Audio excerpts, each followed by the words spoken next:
Hi, everyone, and welcome back to Birth and Beyond. My name is Adrianne, and I'm excited today to share with you all my birth story of when I gave birth to my son 9.5 years ago.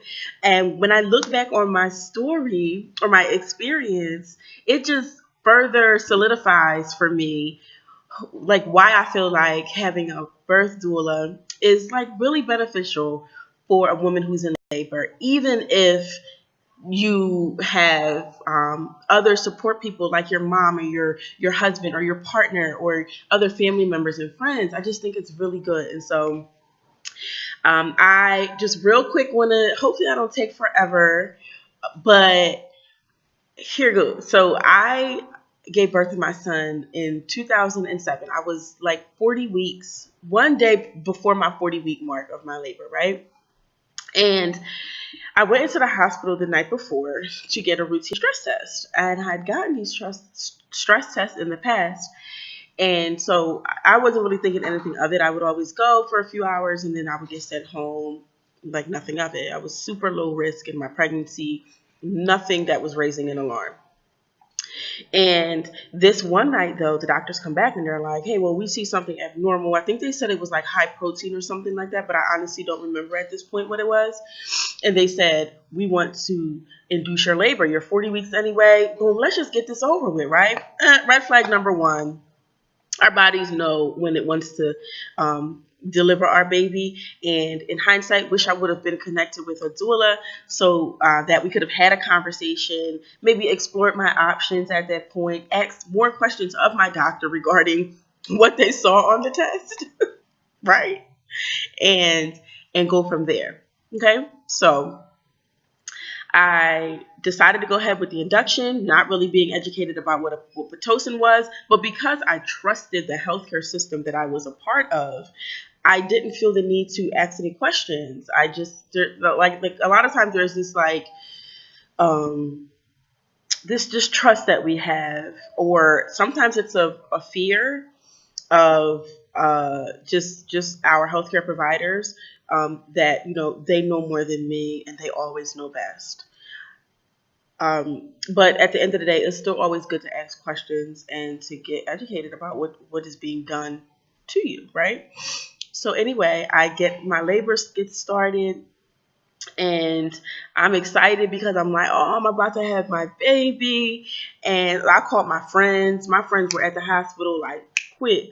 And lo and behold, I did not deliver my son for probably almost 24 hours after that point. I'm going through my contractions hour after hour after hour. I'm contracting. I'm laying in the bed. I'm not doing anything that I know to do now to manage my contractions. I actually was tensing up with every contraction. In my mind, it was just, all right, here comes a contraction. Just brace for it and it'll pass. And that's literally how I went through hours of my labor. I know now that not fighting the pain, but flowing with the pain is actually more beneficial when you're in labor because it allows your body to relax and your uterus to expand and open up a lot easier.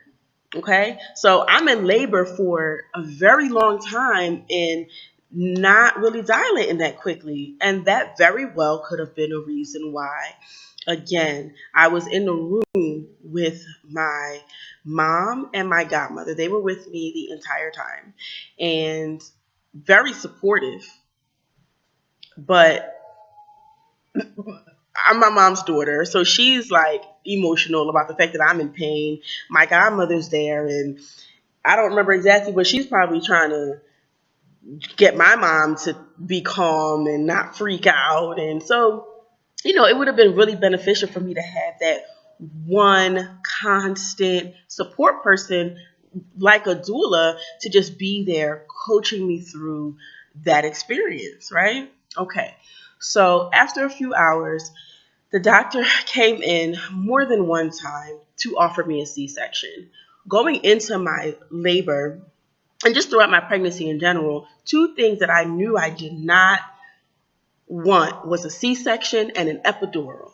I was hell bent on delivering my baby vaginally and doing it naturally, right? So I kept denying it. I was like, no, thank you. I do not want a C-section. I'm good. Like, I'm dilating kind of slow, but I'm going to keep going. They weren't at this point telling me that baby's heart rate was low or that I was developing a fever or anything like that. So I didn't see a need for it. Fine. A few more hours went by, and the one doctor that was attending to me, her shift was now over, so they had switched over to a new doctor. That's fine. Do what y'all gotta do, right? So now this new doctor comes in, and they're just like, listen, like, you're going on 24 hours. We've broken your water. That's another thing that happened. I got induced, and normally that is a gateway to getting your waters broken manually instead of your water breaking naturally. And the longer that your water is broken, the more susceptible you are to infection. Okay? And me going on 24 hours almost in labor, they were kind of starting to get a little concerned because I was probably only 5 to 6 centimeters at this point and well into 10 hours of labor, more than 10 hours of labor. So it was just like, at this point, we think you should get an epidural. Our anesthesiologist is about to leave for the night. You need to make this decision now because when he leaves, he's not coming back. Okay, so mind you, everyone, I am in labor for however, God knows how long I was in labor for, in pain. I hadn't slept and I hadn't eaten. So one, I'm hangry, I'm tired and I'm hungry and I'm in pain, right? And they're giving me this information, and in hindsight, they were kind of bullying me and trying to pressure me to make this decision that I know I did not want to make and that I made clear to them that I did not want to make. Again, my mom and my godmom, they're the entire time doing the best that they knew to do. Okay. But I felt pressured. I felt kind of cornered. I denied the epidural the first time. And then maybe about another hour later, I told the nurse, okay, fine, I'll take the epidural. You guys are saying I'm not going to be able to sleep. You know better than I do, right? I've never done this before. I'm not going to be able to not sleep, but I'm not going to have energy to push. Fine, I want to have energy to push this baby out. Because in my back of my mind, too, I'm like, well, I don't want to have to get a C-section if I can't push this baby out. Now, do you see the pattern of all the conversations that were had with me prior to that were just playing in my mind? And when I look back, again, if I would have had a doula supporting me, we could have had these conversations. They're thinking clearly. They're not experiencing the pain like I'm experiencing, and would have been able to really talk me through and get me to think critically about the decisions that I was making. I get an epidural around 6 centimeters. I fall asleep, not sure for how long. All I know is when I woke up, I was 10 centimeters dilated. Wonderful. I guess they were right. Here's a tad bit of information. The reason why our bodies tend to dilate rather quickly once we get an epidural, usually, is because our bodies get a chance to relax. It is when we are relaxed. It is when we are not fighting our process. It is when we're not fighting and tensing up from the pain. It is when our minds are at ease. When you're sleeping, your mind is at ease, right? That our bodies can naturally go through its natural flow and progression of expelling our baby. Okay? I know that now. Didn't know that then. I wake up, 10 centimeters. I'm ready to push. I think I popped my eyes open like, oh, it's time. I'm in the room with the nurse and my 2 support people. I'm letting her know, I feel like I have to, it's so much pressure. Like, and mind you, I had an epidural, so I wasn't feeling the pain, but I felt the pressure. The nurse checks me and she says, oh, wow, yes, I actually can see some hair. You are ready. He's there, but don't push. So I'm laying there. I'm like, what do you mean, don't push? She was like, we have to wait for the doctor. Don't push. Again, I am not informed about reasons why I cannot push my baby out when he is ready to come. And so I obeyed them. I listened to whatever she said, and I did what I could to not push. With every contraction, I did my best to not. I did my best to fight the urge to just push him all the way out. 5 minutes go by, 10 minutes go by. My door's open, so I'm hearing other women in the unit giving in labor, screaming and all this commotion going on. And I'm like, to my nurse, I'm like, where's the doctor? You told me he was coming. You called him. You told him that, this baby is coming. Where is he? She's not giving me any straight answers. She's not saying, she's answering me, but not answering me. I'm over here still, just trying to get through the pressure that I'm feeling. My mom and my godmama are over there. I don't even know what they were saying. I don't remember. I don't even know if I heard anything. All I wanted to do was see this doctor so I can push my son out. After about 10 to 15 minutes, I lose it. I lean over to my nurse. She was standing to the right of me, and I said, do not lie to me. Is he delivering another baby? And all she could do was just look at me and kind of very reluctantly say, yes, he is, but he's coming.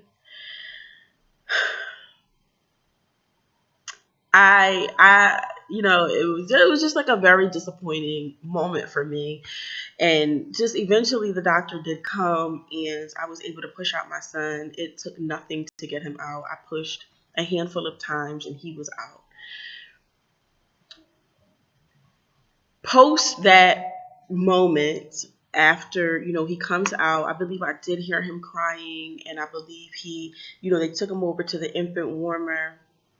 I didn't really know much of anything other than that they told me they wanted to take him to the NICU because they said I had started to develop a fever, and they just wanted to make sure, everything was okay, because when you're in labor, if you're starting to develop a fever, that's a sign that your body is fighting infection. So that means there's an infection in there, and that can affect your baby. Fine. They took him to the NICU. The next day is when I was expecting to see my son, for them to bring him to my room.